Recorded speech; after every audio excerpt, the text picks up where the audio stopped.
నితీష్ కుమార్ రెడ్డి ప్రస్తుతం ఈ పేరుకు ఇంట్రడక్షన్ అవసరం లేదు. 2024 ఐపీఎల్ తర్వాత నితీష్ కుమార్ రెడ్డి ప్రతి ఒక్కరికి బాగా దగ్గరయ్యాడు, ముఖ్యంగా సన్ రైజర్స్ హైదరాబాద్ అభిమానులకు. తాజాగా జింబాబ్వే T20 సిరీస్ కు ఇతను ఎంపికయ్యాడు. కానీ చివరి నిమిషంలో గాయం కారణంగా తప్పుకోవాల్సి వచ్చింది. ఇతని ప్లేస్ లోనే ఇప్పుడు రీప్లేస్మెంట్ గా శివం దుబే వెళ్తున్నాడు. రీసెంట్ గా నితీష్ కుమార్ రెడ్డి ఒక ఇంటర్వ్యూ ఇచ్చాడు. ఆ ఇంటర్వ్యూలో తన కెరియర్ గురించి, విరాట్ కోహ్లీతో తనకు జరిగిన ఒక సంభాషణ గురించి, ఎన్నో విషయాల గురించి చెప్పాడు. ఆ విషయాన్ని ఇప్పుడు తెలుసుకోబోతున్నాము. అయితే చాలా మందికి తెలియదు, నితీష్ కుమార్ రెడ్డి మొదట ఒక బ్యాట్స్మెన్. చాలా మంది బౌలర్ అనుకుంటారు. కాదు, ఈ విషయాన్ని తను చెప్పాడు. మొదట నేను ఒక బ్యాట్స్మెన్ గా మాత్రమే ఆడేవాడిని, తర్వాత ఆల్రౌండర్ అవ్వాలని కోరుకున్నాను. అయితే ఆల్రౌండర్ అవ్వడం అంత ఈజీ కాదు, ఎందుకంటే బ్యాటింగ్ లో, బౌలింగ్ లో, ఫీల్డింగ్ లో చాలా కష్టపడాలి అని చెప్పుకొచ్చాడు నితీష్ కుమార్ రెడ్డి. కెరియర్ స్టార్టింగ్ లో నేను ఒక బ్యాట్స్మెన్ గా ఉన్నప్పుడు విరాట్ కోహ్లీ బ్యాటింగ్ ని ఎక్కువగా చూసి ఇన్స్పైర్ అయ్యేవాడిని.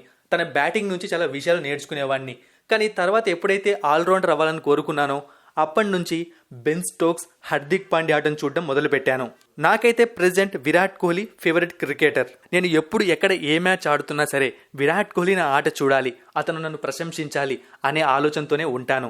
గత ఐపీఎల్ సీజన్లో ఒక్కసారి మాత్రమే నాకు కోహ్లీతో మాట్లాడే అవకాశం వచ్చింది. ఆ రోజు ఆర్సీబీ పైన ఎస్ఆర్హెచ్ టీం 270+ రన్స్ చేసింది. అయితే ఆ మ్యాచ్ అయిపోయాక విరాట్ కోహ్లీ నాతో హాయ్ నితీష్, ఎలా ఉన్నావు అన్నాడు. నేనైతే చాలా షాక్ అయ్యాను, ఎందుకంటే విరాట్ కోహ్లీకి నా పేరు ఎలా తెలుసు అని చెప్పి.